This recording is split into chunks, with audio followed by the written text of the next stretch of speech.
Esta conferência se chama Cinema Contemporâneo, Imagens do Fim, Imagens do Amanhã, e será proferida por Rodrigo Fonseca, que eu conheço desde menino, quando ele menino ainda se iniciava nessa vida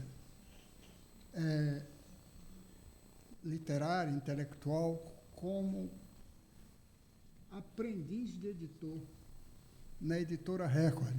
Pois é. Depois ele foi jornalista, um jornalista muito, muito talentoso e competente, com um longo período no Globo, escrevendo sobre tudo, literatura, cinema. Se tornou um crítico de cinema dos mais brilhantes do país, né? Já ouvi muitas vezes entrevistas em televisão e o diabo. Ele é cria do Complexo do Alemão, nascido e criado no Morro do Adeus, em Bom Sucesso. Rodrigo Fonseca já é crítico de cinema, repórter, roteirista, pesquisador e dramaturgo. Escreve todo dia no Correio da Manhã e colabora com o site português C7, além da revista eletrônica Lusa Metrópolis. Passou pelas redações Jornal Brasil, Globo, manteve o blog P de Pop no estado de São Paulo, de 2015 a 2023. Entre os livros que publicou, destaca-se uma reunião de entrevistas com Nelson Pereira dos Santos, Sonhos, Saudades e Sucesso. Nelson, que é um saudoso confrade nosso. A biografia de Renato Aragão, Do Ceará para o Coração do Brasil. Um livro analítico sobre o astro Sylvester Stallone, As Coisas que Ficaram Guardadas no Porão. E o romance Como Era Triste a Chinesa de Godard. É autor das peças Chico Xavier em Pessoa, François Truffaut, O Cinema é Minha Vida, e Encontros Impossíveis. Dirigiu os filmes Gavras e 3 Dias em Outubro.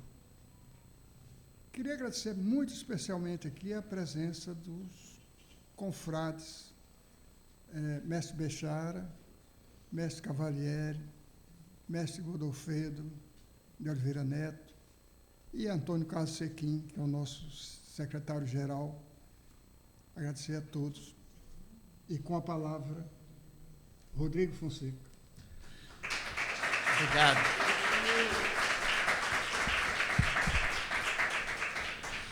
Bom, antes de mais nada, obrigado pela presença de todo mundo. Hoje, para quem é cinéfilo e gosta de cinema no Rio de Janeiro, sobretudo, é um dia quase santo para a gente, porque é o dia da abertura do Festival do Rio. Eu estava na sede do festival, vim para cá, vou sair daqui para a cerimônia de abertura, cujo roteiro de abertura é escrito por mim. Então, eu estou aqui num dia de comemorações cinéfilas variadas, e eu vim aqui compartilhar com vocês, na verdade, algumas inquietações e provocações em relação ao lugar do cinema na contemporaneidade, não apenas a luta do cinema para se manter vivo no momento de vários esvaziamentos, principalmente o esvaziamento das plateias, numa concorrência que desde a pandemia se tornou muito desleal, não necessariamente como as plataformas de streaming, que é como a gente costuma classificar, rotular nossos adversários, mas muito mais a uma cultura de isolamento que nos manteve alijados de convívios sociais, públicos e presos dentro de casa. Quer dizer, cada vez mais a tentação de ficar em casa com todos os gadgets que nos cercam, computador, sobretudo o celular, os iPhones, todas as memorabilias possíveis que a tecnologia nos oferece, acabaram nos distanciando desse ritual de convivência coletiva que era tão significativa, não apenas para as trocas num território urbano ou num território rural, mas são essenciais para qualificar o cinema como uma arte das massas. Eu estou numa casa que é a Casa da Literatura, conduzindo essa conversa com vocês, ao lado de alguém que foi fundamental e é fundamental para a minha formação e para a minha oxigenação. A primeira vez que eu vi um escritor ao vivo foi o Antônio Torres, eu estudei na ECO, na UFRJ, ele foi dar uma palestra lá num curso que eu fazia de jornalismo literário, e antes eu tinha lido Táxi para Viena da Áustria, que é um romance que efetivamente mudou a minha vida em vários aspectos, porque ele me deu uma noção do simbólico dentro do ambiente territorial. Assim eu choro, hein, Rodrigo? Essa é a ideia. Na verdade, essa conversa aqui, eu estou levantando esses pontos não só para demonstrar o meu afeto pelo Antônio, que fez a orelha do meu livro, do romance que eu cometi contra a língua portuguesa, como era a Triste Chinesa de Godard, mas para trabalhar um pouco com vocês essa ideia do simbólico, das representações possíveis e palpáveis do que é o real hoje. Acho que, antes de mais nada, acho que a gente tem que trabalhar com 2 cenários assim fundamentais. O filme que abre o Festival do Rio essa noite é um filme francês ambientado no México, protagonizado por alguém que pode se tornar a primeira atriz trans a ganhar o Oscar, ou no mínimo a concorrer ao Oscar de melhor performance protagonista na história.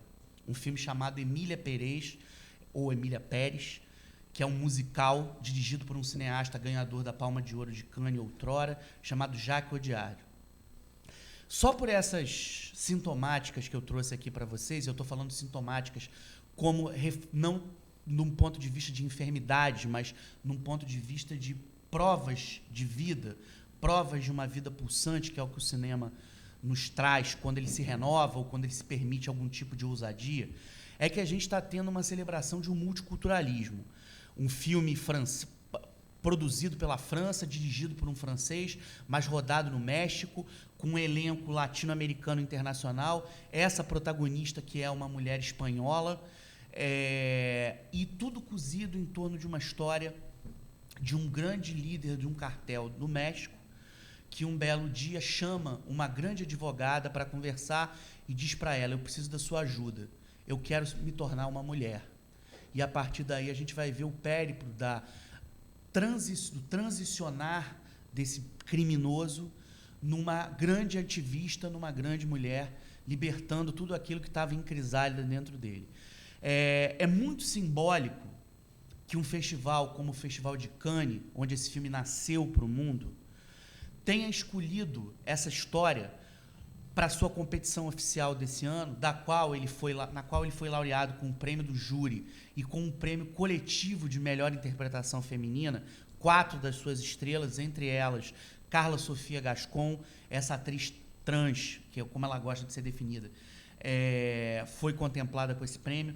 É muito simbólico que o festival mais notório em termos de prestígio do mundo, nesse momento que o cinema encara um processo de esvaziamento gradual de prestígio popular, de recorrência popular, de frequência, ele se apegue a valores simbólicos e a possibilidade de gerar discussões públicas, principalmente discussões públicas ligadas a pautas da contemporaneidade, e ele se agarre, de uma certa maneira, a narrativas que possam, por ferramentas de gênero, que é, por exemplo, o gênero musical, abrir um novo diálogo com plateias, ou, melhor dizendo, abrir um novo diálogo com novas plateias, sem abrir mão das plateias de outrora, que hoje estão cada vez mais se escasseando. Entre os muitos motivos desse escasseamento de público que um filme como Emília Pérez encara, o filme que vai ser exibido depois dessa carreira em Cannes, ele passou no Festival de Toronto, que é um festival de grande importância. Semana passada foi projetado no Festival de San Sebastián, na Espanha, de onde eu acabo de voltar. Estive lá também estudando aqui para essa palestra de vocês, com vocês.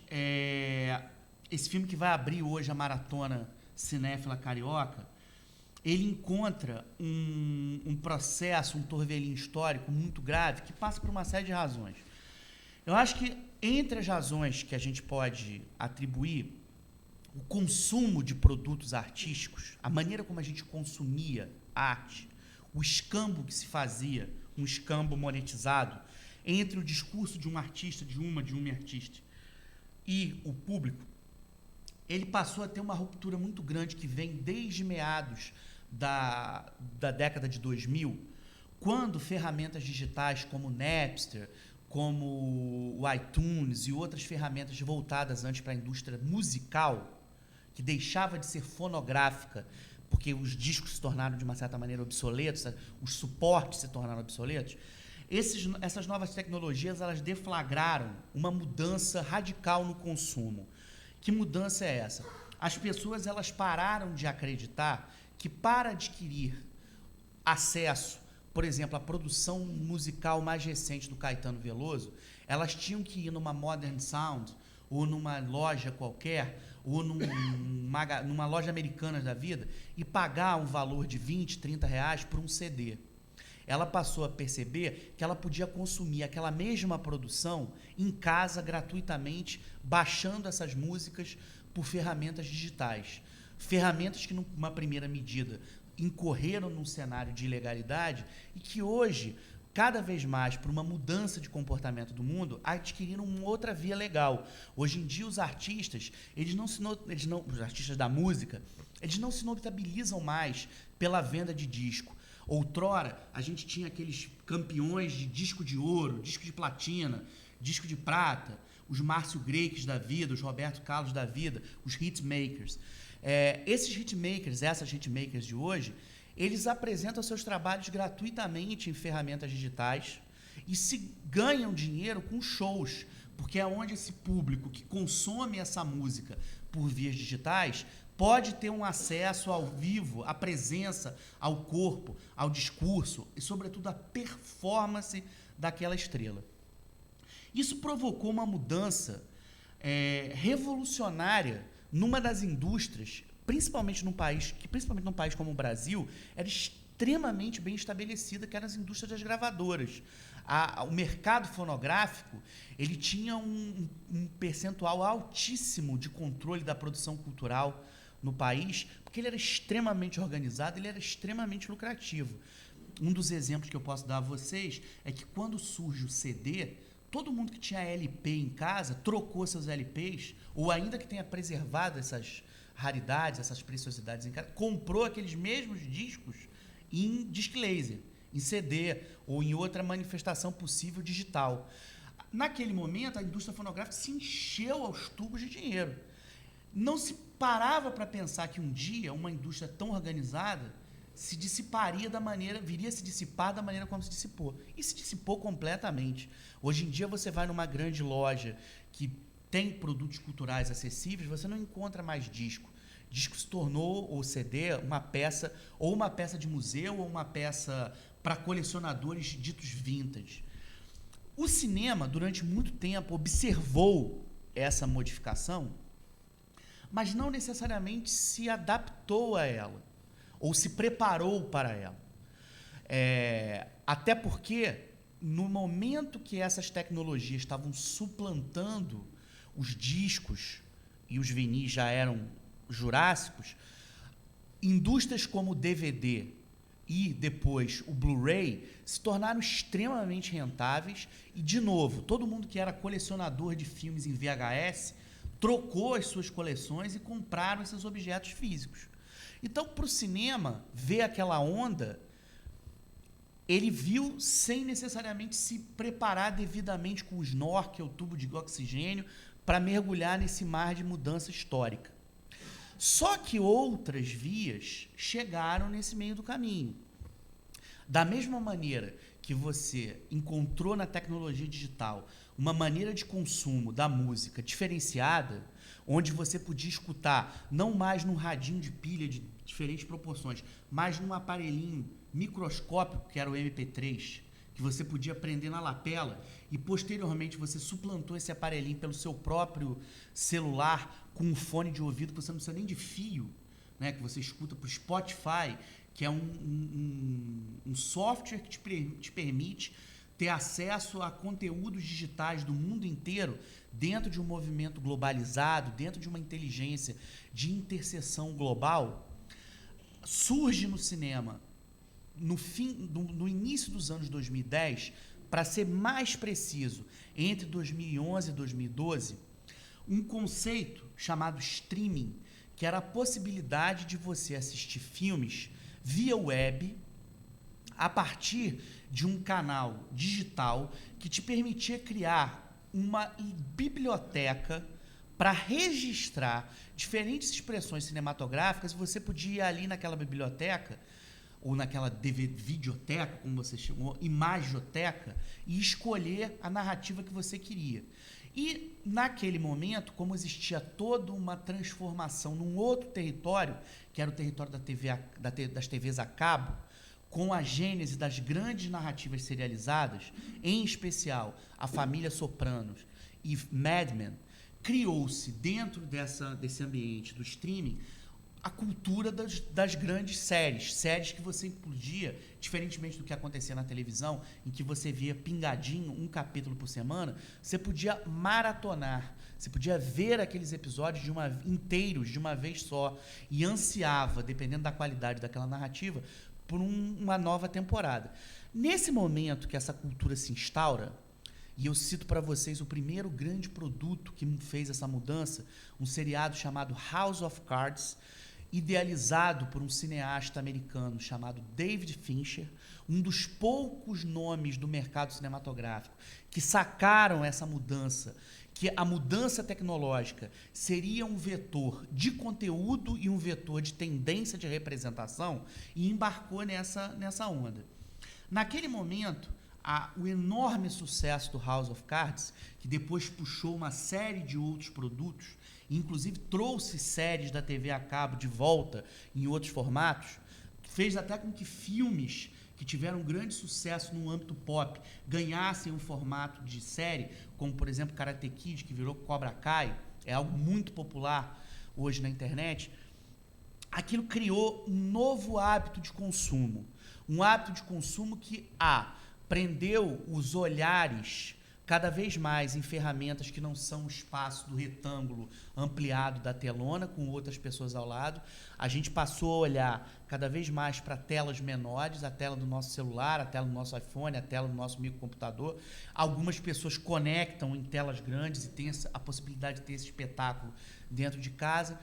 Então, toda essa cultura que veio desse momento por essa transformação tecnológica, ela impôs ao cinema um problema. Por que eu vou ao cinema ver um filme e pagar 50 pratas só para que eu veja aquele filme, se eu posso pagar R$50 ou menos do que isso, na época era 20 e poucos, para ter todo o catálogo de um streaming desses, em que eu tenho acesso a uma série de narrativas que eu posso ver do meu jeito, como eu quiser, da minha ordem, e principalmente eu tenho um controle tal que eu posso parar onde eu quiser, ir ao banheiro, atender o telefone, responder uma mensagem, depois voltar, retroceder, fazer um forward. Eu posso fazer o que eu quiser. Eu tenho um controle absoluto do storytelling, ou da recepção do storytelling. Nesse momento, que se agravou profundamente com o período da pandemia, em que a gente ficou num lockdown, em que não havia acesso às salas, as salas estavam fechadas, e nesse momento, tudo aquilo que estava em processo de construção nos streams foi acelerado para ser lançado mais rápido e manter as pessoas entorpecidas com aquela oferta. E o sucesso do consumo daquilo fez com que outras empresas resolvessem abrir seus próprios streamings, criando toda uma diversidade no mercado. O cinema entrou num problema muito grande. Como é que eu consigo competir com esse tipo de narrativa que pega o público dentro de casa, que leva o cinema para a casa das pessoas? Eu acho que vocês podem levantar uma questão que é histórica com isso, mas a televisão não fazia isso. A televisão fez isso durante muito tempo, mas na televisão você tem vários outros componentes de diferença. Se você parar para pensar na televisão aberta, qualquer exibição de um longa-metragem, ele é fatiado por comerciais. Quase sempre em exibições que são impostas em versões dubladas, seja na língua que for. 2. A televisão não se destina aos filmes. Os filmes são um componente dentro de uma grade absolutamente variada. E, obviamente, eles ganham um outro contorno dentro de uma televisão, dependendo da emissora que eles estão. Você exibir o Quentin Tarantino na TV Globo depois de uma novela das 9 tem um sentido. Sobretudo se essa novela das 9 tiver um conteúdo mais de suspense, como são as tramas do João Emanuel Carneiro, por exemplo, que hoje está no ar no horário. Já passar o Tarantino na TV Record, depois de Fala Que Eu Te Escuto, ganha um outro peso simbólico de consumo, onde nem todo mundo está interessado em entrar naquela plataforma, naquele ambiente. Outro aspecto, nas TVs a cabo, você tem toda uma cultura que, embora você pague e você tenha direito, a programação não é feita por você. Quem vai decidir o filme que vai passar às 2 é o programador da Max, do Telecine, do Canal Brasil. Quem vai decidir o filme das 6 é a tal programadora. É diferente dos streams, onde você desenha o seu próprio caminho. Como é que o cinema resiste a isso, a essa oferta toda? O cinema resiste a isso de duas formas. A forma mais pipoca, há uma forma mais pipoca e há uma forma mais bélica, digamos assim, no sentido da criação, da ruptura, da investigação. Por que essa natureza centaura, essa natureza anfíbia, de dois caminhos? Um grande teórico do cinema no Brasil, que foi um grande diretor, na verdade foi o primeiro diretor brasileiro a se internacionalizar com sucesso, Alberto Cavalcanti, escreveu um livro chamado Filme e Realidade, publicado no início da década de 60, em que ele fala que o cinema é uma arte-indústria, ele usa essa palavra colada. O cinema é um ser anfíbio, que ele necessariamente tem um pé na dimensão industrial comercial e ele tem um pé na dimensão revolucionária da arte, na dimensão investigativa da arte. Se essa natureza é dada na sua medula, na sua concepção, é natural que nessa luta hoje pela sobrevivência, pela resiliência e talvez por uma forma de reinvenção, o cinema também opere nessa via binária. Então, de um lado, o que o cinema encontra é a possibilidade do espetáculo, de interessar as plateias como um grande evento, criar uma cultura midiática tão avassaladora que você crie na plateia a necessidade de consumir aquele espetáculo, não só pelo espetáculo em si, mas pela cultura da coletividade. Eu posso dar um exemplo para vocês no filme que abre o Festival do Rio dessa noite. Señora. Sí.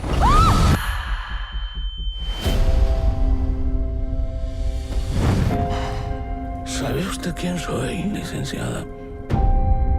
Manitas del Monte, tenemos un cártel en el mercado de las nuevas drogas. ¿Y quién le puede ayudar, señor del Monte? Quiero ser una mujer.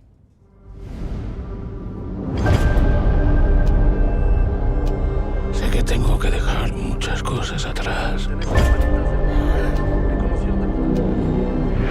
It's my only hope to live my own life.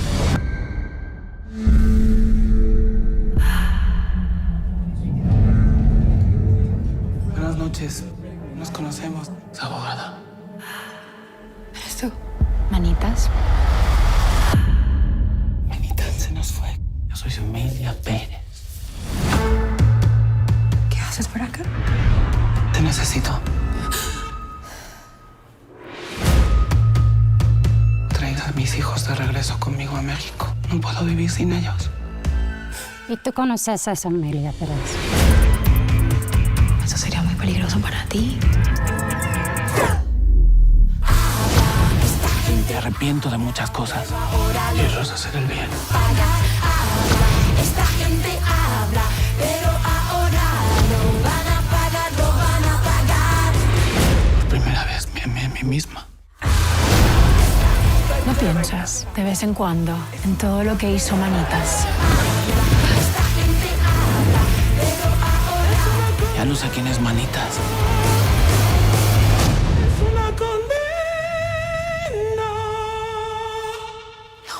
No reconozco tu voz. ¿Son amigos?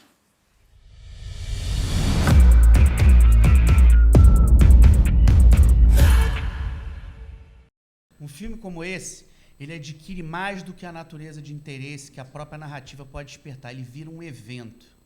assistir um musical sobre um ex-líder de tráfico que transiciona para um corpo feminino, nesse momento da história em que a gente discute todas as novas afirmações de identidade, construído com todo um diálogo, não só com o grande cinema de espetáculo hollywoodiano, tem Cantando na Chuva aqui, tem todos os grandes filmes americanos, ao mesmo tempo que tem toda uma tradição europeia do musical, como Guarda-Chuvas do Amor e filmes que marcaram a história do cinema. Só que essas histórias são retrabalhadas, filtradas, recicladas, a partir de um senso, de um espetáculo que mobilize as massas para além do que ele simplesmente está narrando. Ele mobiliza as massas por um tipo de forma onde a natureza de espetáculo atrai o público para a experiência do coletivo de novo. Não é por acaso que essa é a narrativa escolhida para abrir um festival como o Festival do Rio, numa cidade que tem toda essa natureza de celebração, com todas as suas controvérsias, como a nossa cidade tem. Um filme como esse nasce para se tornar, de uma certa forma, um fenômeno de bilheteria. Ele nasce como um convite a grandes prêmios. Ele já estreou na França e se tornou, só para vocês terem uma ideia, ele vendeu em 3 semanas em cartaz cerca de 750 mil ingressos só na França. Basicamente, desses 750, pelo menos uns 500 foi só em Paris. Isso até a carreira dele seguir para frente e depois, com todas as indicações que ele vem a receber, com a quantidade de prêmios que ele está somando, isso tudo faz com que ele seja um imã para fazer com que as plateias voltem. Uma discussão que eu estava tendo um pouquinho com um grupo de acadêmicos, um pouquinho antes de entrar aqui para falar com vocês, foi a discussão da questão da violência no cinema. Por mais que ele seja um filme sobre identidade, e ele é, antes de tudo, quem vira o filme vai ter essa percepção, ele é um filme de amor e sobre amor, porque ele é um filme sobre a experiência da maternidade. É um pai que se assume num determinado momento mãe.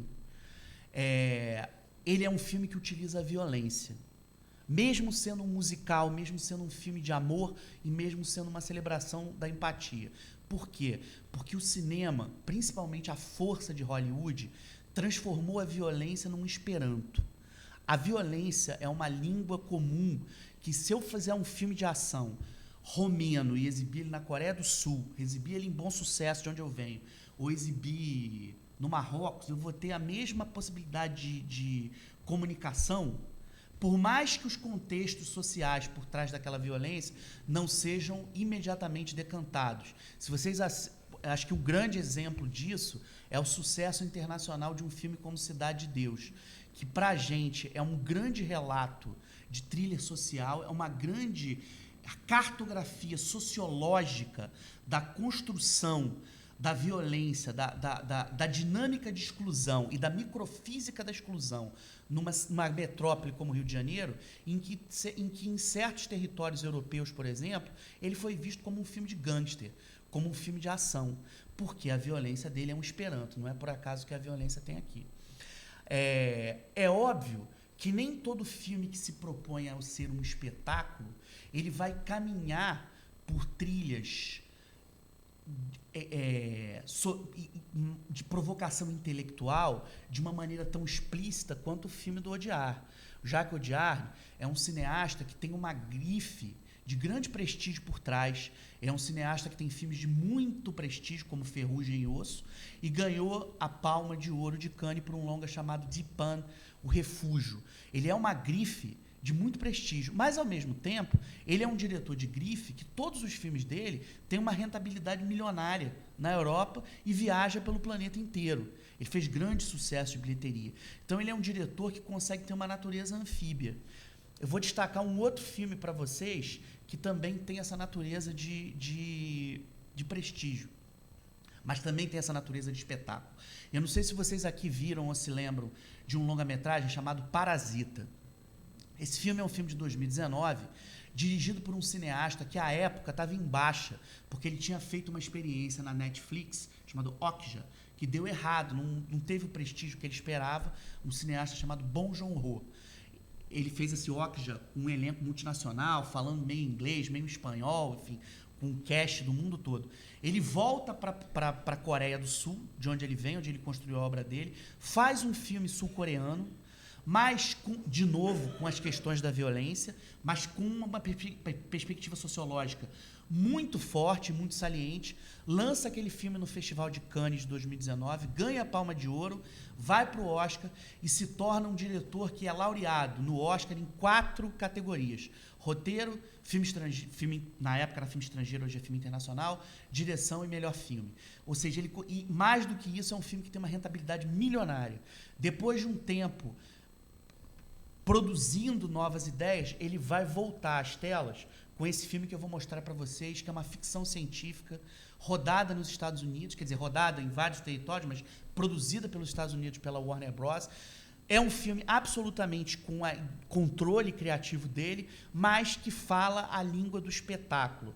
Não por acaso, o protagonista dele é o atual Batman, Robert Pattinson. Are you experiencing any vertigo? I guess I am feeling a little dizzy. Oh, wow! Did you see that? Now, I wouldn't be surprised if you're thinking at this point, what have I done? How lucky can one guy be? Nothing was working out, and I wanted to get off of Earth. You're applying to be an expendable? Yeah. You read through the whole application. Ain't that a kick in the head? Once you die, we'll print a new version of your body. Yeah, I should have read through it. My head keeps spinning. They made me work my ass off on one mission after another. Every time you die, we learn something new, and humanity moves forward. If this is just to be, Oh, wait! He's alive. It's fine. my life is gonna be beautiful. Biggie! It's not looking very good for you. Yeah, no. I'm sure you're used to it by now, but what's it feel like to die? Even on my 17th go-around, I hate dying.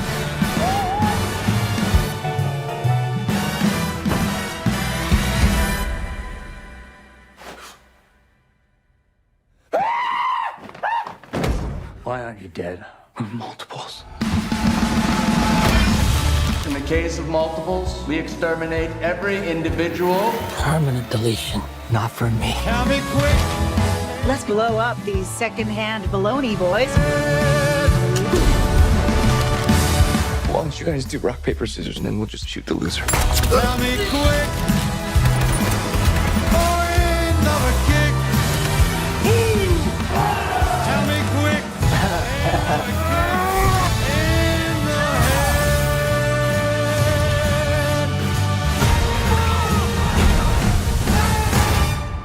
I don't like you. But I'm you. I'm not you. I'm gonna kill you. Tell me quick. Another kick. This is so exciting!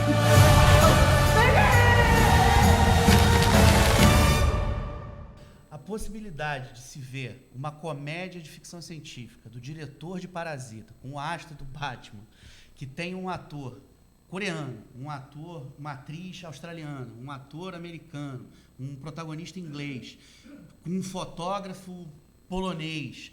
Todo o multiculturalismo que a gente está falando está aí nesse ano. Tem toda uma troca simbólica, todo um intercâmbio de culturas, mas, ao mesmo tempo, alinhavado por uma voz autoral muito forte, que se posiciona num terreno de criar um espetáculo que mobilize o cinema. A gente não pode esquecer, eu acho que um ponto fundamental, quando o cinema aparece, o cinema ele é encarado como uma mistura de bestiário com parque de diversões. As primeiras imagens, a chegada do trem na estação e a saída dos operários da fábrica de Ciotat, feitos pelos irmãos Lumière, quando as pessoas assistiram aquelas imagens em preto e branco, com movimento de gente feito ali, suspendendo a realidade, por conta daquele preto e branco, com a gênese da linguagem, as pessoas viram aquilo como se fosse um efeito sinestésico de uma grande surpresa. É a mesma coisa que você está numa montanha russa, ver um trem chegando na sua frente numa tela imensa. Ou seja, as pessoas iam para o cinema para ter essa sensação física do espetáculo.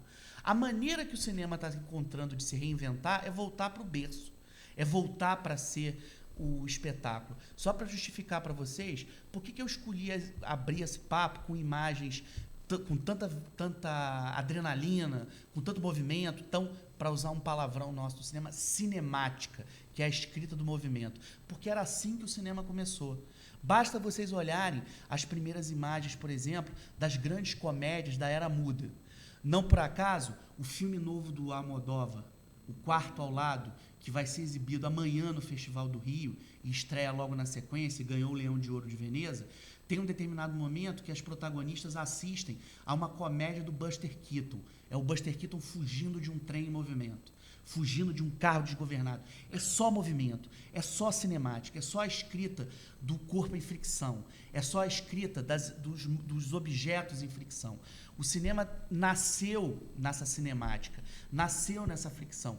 E é justamente nesse momento que ele vive um crepúsculo, ele volta para esse berço e ele retoma essa sua gênese. Só que, paralelamente, existe um outro caminho, que é um caminho de uma resistência que não está interessada necessariamente no espetáculo, não está necessariamente interessado nessa linguagem do chamado, que a gente chama de blockbuster, arrasa quarteirão, dos filmes que fazem números colossais, que são o que se pretende desses eventos. São filmes que lidam com questões mais intimistas e que apostam num outro extremo, que apostam num nível de radicalidade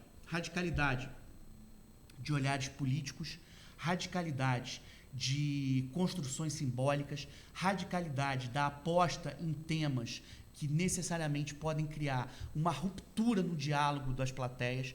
Não são temas que estão na tela para criar uma anestesia, para criar uma catarse satisfatória. Não é cinema para a gente comer pipoca. É cinema para a gente criar uma grande ebulição interna. Não que esse tipo de filme, que eu mostrei até agora, Emília Pérez, ou um Mickey 17, ou seja, Bom Joon-ho, Jacques Audiard, não sejam filmes que, por sua natureza, não criem uma ebulição. Obviamente eles criam. Eles são feitos por grifes autorais muito fortes que criam esse abismo, que criam esse desconforto. Só que eles têm, de uma certa maneira, um compromisso com ferramentas ou com dispositivos linguísticos que, de cara, criam uma sensação de familiaridade com as plateias. Mas existe um cinema que vai por outro caminho. Para ilustrar esse outro caminho, eu trouxe aqui um exemplo que eu acho que bate em dois territórios fundamentais para o nosso papo. Por um lado, um filme de identidade brasileira. Um filme que possivelmente, e eu espero, meritoriamente, seja o nosso representante no Oscar, o filme novo do Walter Salles. Não apenas eu vou mostrá-lo por ele ser um filme que está muito mais preocupado em rasgar a carne cicatrizada ou em cicatrização das feridas da ditadura, mas por ele também ser um diálogo com a literatura, que é a argamassa desta casa. A gente vai ver um pedaço, na verdade, no trailer, de Ainda Estou Aqui, que é um diálogo do diretor de Central do Brasil com um romance memorialista, autobiográfico, homônimo, do Marcelo Rubens Paiva, autor do Feliz Ano Velho. E que tem no seu elenco uma integrante desta casa, Fernanda Montenegro. Aliás, numa atuação extraordinária. Como se isso não fosse um lugar comum. É uma sensação esquisita, né? Sentir alívio com um atestado de óbito.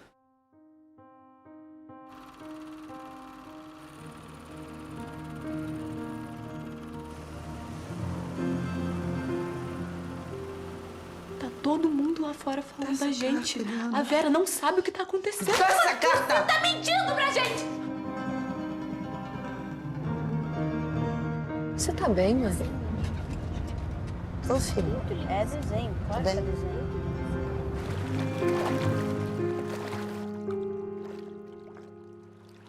3, 2, 1. Não precisa sorrir. Por que não? O editor pediu. Pediu o quê? Uma foto menos feliz. Nós vamos sorrir. Sorriam.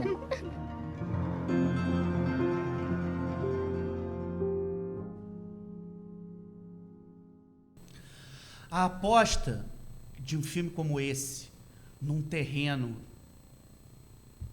de investigação, num terreno onde as entranhas são postas para fora, não só as entranhas de um país como o nosso, mas as entranhas de um próprio realizador, como Walter Salles, que num dado momento da sua juventude cruzou com a família Rubens Paiva, teve amizade com aquelas pessoas, é prova de um tipo de cinema que reage a essa escassez, a esse esvaziamento, por um outro nível, por um nível de resistência no radicalismo. Da mesma maneira que o Walter Salles se arraiga com questões que são muito postulentas de um país como o Brasil, outros tantos e outras tantas, eu vou frisar o outras e tantas, porque nunca na história a gente teve tanto reconhecimento para as mulheres contadoras de história com imagens e movimentos quanto a gente tem agora.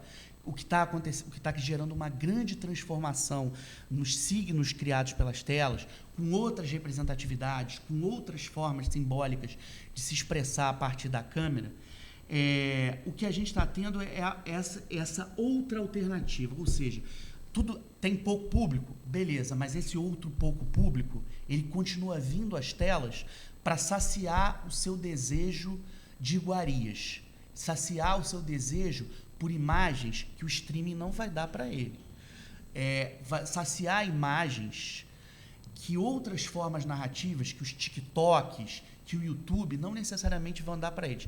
Até pode dar, porque muitos dos filmes radicais que passam pelos grandes festivais de cinema, eles ganham um novo berço em plataformas, por exemplo, como a MUBI, www.mubi.com, que é, por exemplo, um grande streaming dedicado a produções de risco, de investigação. Tudo bem, eles vão para o streaming. Só que quando eles vão para o streaming, eles não levam consigo a grande capacidade mesmerizante que eles têm de fazer essa referência, essa experiência que a gente está vivendo coletivamente aqui, que é uma troca coletiva, social. Ainda que cada um viva a experiência simbólica do filme pelos seus próprios poros, e esses poros necessariamente não são mescláveis, não são amalgamáveis, a vivência desse motel platônico que o cinema é um grande gozo coletivo. Então a gente tem nesses filmes, seja o filme do grande espetáculo, seja o filme da resistência, da pequena voz, das pequenas grandes vozes, às vezes pequeno em orçamento, mas gigantes nas expressões estéticas, são alternativas radicais de resistência. E eu acho que o grande ponto que o Walter Salles nos lembra, de uma maneira muito corajosa, é o quanto nesse movimento do cinema voltar para o berço, porque essa volta para o berço não é só na experiência cinestésica do espetáculo. Ao mesmo tempo que na gênese do cinema você tinha os espetáculos, você também tinha um cinema de investigação. Um cinema, por exemplo, para citar um caso brasileiro, Limite, por exemplo, do Mário Peixoto. Você tem essa possibilidade dessa volta ao berço também pelo radicalismo. Mas a volta ao berço, o Walter nos lembra que quando o cinema foi construído, a literatura serviu muito gentilmente a ele como argamassa, serviu como uma parceira, pavimentou a estrada de popularidade em que o cinema se ergueu. A literatura e o teatro, a dramaturgia, os romances, os contos, os folhetins e as histórias em quadrinhos, que hoje em dia ainda são, vide grandes fenômenos como Deadpool e Wolverine, sustentáculos dos grandes impérios exibidores. Para fechar minha fala com vocês aqui, eu queria mostrar um último exemplo, um último trecho aqui que eu trouxe para vocês, não só desse diálogo hoje ainda lívido e vívido do cinema com a literatura, e que vai se dar com vocês aqui via Ariano Suassuna, mas pela afirmação de algo que hoje é fulcral para o cinema, que é a afirmação da identidade. A grande temática do cinema contemporâneo, da virada dos anos 2000, dos anos 90 para os anos 2000, foi a memória.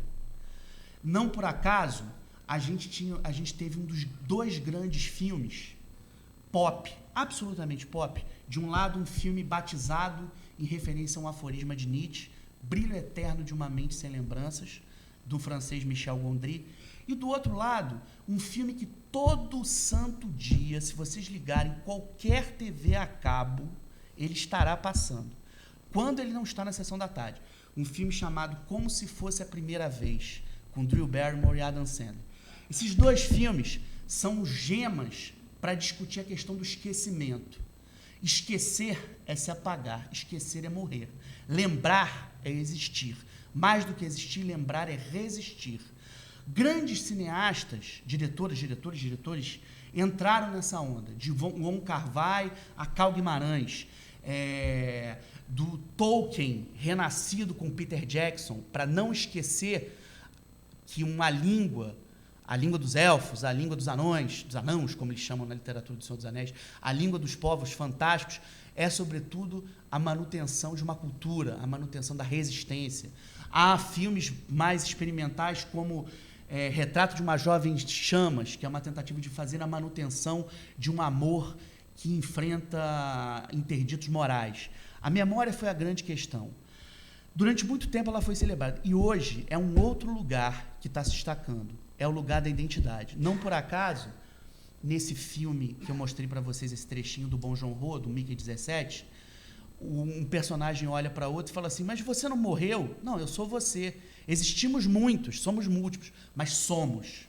Existe uma primeira pessoa do plural que conjuga aqueles diferentes seres, de diferentes mortes e diferentes vidas, por uma questão identitária. Talvez a grande pauta identitária que esses filmes, tanto de risco como os filmes mais ditos comerciais, estão lutando, é pela preservação da identidade dos seus territórios. Preservar a identidade nada mais é do que preservar uma memória.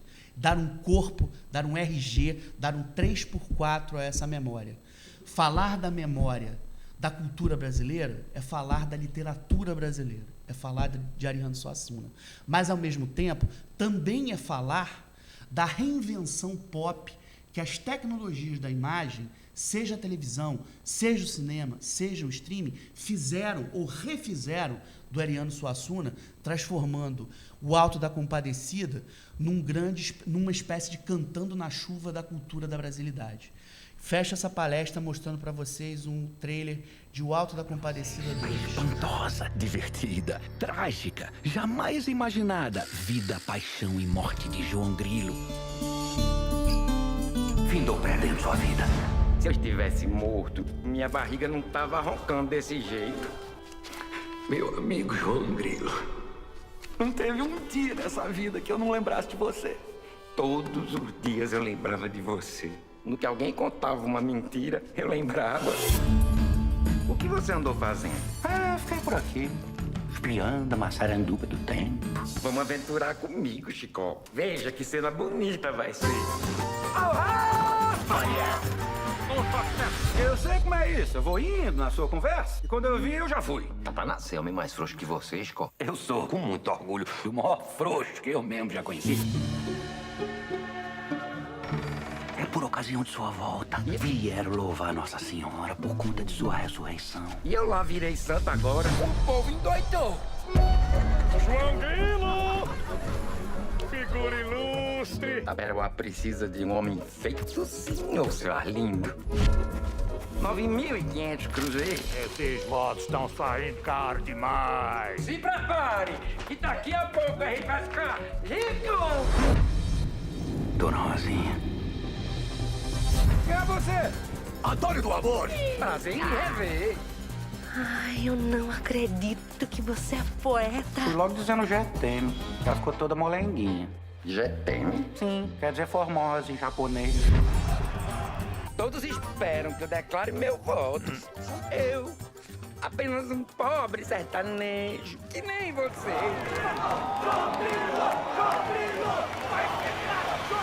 Fugir que tem a gente fugir, Eu sou lá homem de fugir? Pois é a minha especialidade. Fala-me, Nossa Senhora, Mãe de Deus de Nazaré. A fé traz esperança. Vocês acham que Nossa Senhora ia deixar a Europa pra fazer milagre, Caberuá? Demeta! Você é o frouxo mais valente que existe. Aponte uma mentira na minha história, uma. Chicó deve ter lhe falado de mim. Falou não. Dona Clara! Clara. Bola! Bela.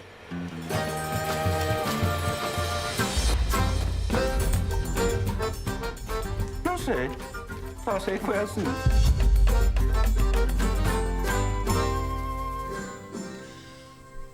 Um cinema feito pelo Guel Arraes a partir do Ariano Suassuna, um grande diretor de televisão que se mostra também um cineasta de peso e que trabalha em cima de um dos nossos maiores criadores da literatura e do teatro.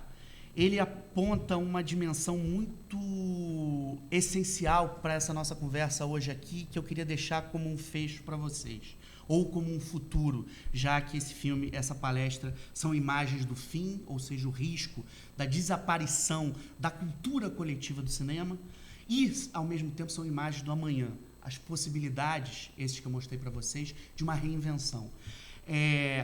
Apesar de ele ser um espetáculo imagético, em nenhum momento o Guel Arraes deixa a palavra numa dimensão subalterna. A palavra, dentro da narrativa fílmica de O Alto da Compadecida, do 1 e do 2, ela ganha uma estratégia de enlevo, de relevo, um lugar de destaque tão importante quanto que as imagens mostram. Não por acaso, se a gente tivesse que reduzir ou fracionar, melhor dizendo, essa narrativa fílmica a uma palavra ou uma expressão, seria não sei, só sei que foi assim. Quando a gente diz não sei, só sei que foi assim, se a gente tiver que filosofar sobre essa expressão, o que essa expressão diz pra gente são versões. Não é necessariamente o que aconteceu, mas é o que o Chicó conta do que o João Grilo viveu. E nesse contar, as narrativas, elas vão se ampliando e elas se agigantam como uma tela de cinema se agigantam. Um grande escritor e, sobretudo, um grande roteirista chamado Jean-Claude Carrière, que escreveu um livro chamado A Linguagem Secreta do Cinema, que está sendo relançado agora pela Nova Fronteira, eu tive uma vez uma oportunidade de entrevistá-lo. Na verdade, mais de uma vez. A última vez que eu o entrevistei, pouco antes dele morrer, eu pensei assim, esse cara não vai durar muito, visivelmente, assim, a gente sabia disso. Eu não vou reduzir essa entrevista para encher uma página de jornal. Eu vou perguntar o que eu sonho em perguntar. Quer dizer, eu quero ouvir histórias, eu quero ouvir versões. E eu perguntei para ele da relação que ele teve de longeva parceria com Luiz Buñuel, um dos maiores criadores da arte da imagem. E em vez dele me contar teorias, elucubrações por trás das feituras dos filmes que eles fizeram, da parceria que eles tiveram juntos nas trocas, na Bela da Tarde, Beleju, Esse Obscuro Objeto de Desejo, grandes conversas cinematográficas, o Carrière me contou a seguinte história. Eu fui visitar ele um dia e ele sempre estava comendo um prato de linguiças, uma espécie de morcela, um chouriço, muito carregado, muito apimentado, que ele gostava. Ele possivelmente não tinha mais saúde para comer aquilo, mas ele comia aquilo. Sempre que eu chegava, as morcelas estavam completamente ruídas, todas comidas, ele devorava aquilo. Nesse último encontro que eu tive com ele, as morcelas estavam inteiras, ele não aguentava mais. E eu me lembro que, quando eu olhei aquelas morcelas ali, aqueles chouriços largados, eu pensei, ele já não aguenta mais comer, ele não aguenta mais comer. O grande prazer dele, ele não aguenta mais.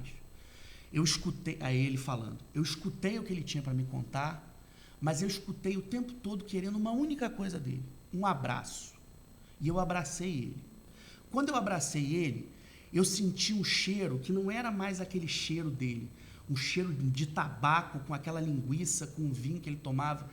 Era o cheiro já dos remédios que ele estava tomando, era um cheiro meio de fim, era um cheiro de cansaço. Mas eu queria muito aquele abraço. Porque por mais que as histórias dele estejam imortais, aquele abraço eu não vou ter mais. Eu só vou ter ali. E a única maneira que eu vou ter de reencontrar aquele abraço, daquela forma física, a forma física que ele deixou de ter, mas que estava ali frágil diante de mim, tentando me abraçar, a única maneira que eu vou ter é reencontrando as versões dele que cada filme conta. Não sei, só sei que foi assim. Muito obrigado.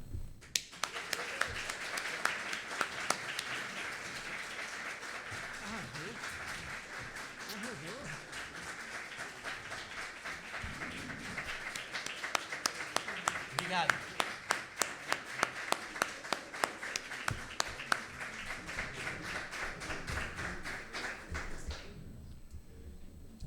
Ele é um espetáculo, né? Espetáculo, o maior espetáculo da Terra. Aliás, eu queria te perguntar o seguinte. Eu sou do tempo em que o maior espetáculo da Terra era o circo. E o cinema era a maior diversão. Sim. Continua sendo a maior diversão? Com certeza. Acho que a prova a gente vai ter hoje, com toda a expectativa pelo Festival do Rio, é uma renovação desse lugar de divertimento que o cinema tem. E eu acho que é um divertimento não só que nos alegra e nos anestesia, mas ele é um cinema, é uma diversão política, né? É uma forma de resistência. É um território que está na tela. São territórios que se formam na tela. Territórios do simbólico. Mas, olha, você fez uma palestra mostrando o quanto... É uma palestra dialética, tem toda uma dialética aí da história, como é que ela rodou, e que, afinal, é um dia, é um dedo, é um dado, e tudo anda, tudo, nada parou. O papel da literatura nisso é muito importante, né? Está por trás disso tudo. Todo grande cineasta, na verdade, era um grande romancista. Daí o Fellini, daí, né, sabe, por trás disso. Glauber Rocha, nosso Glauber Rocha. E queria muito a bater papo contigo, mas a hora nos clama.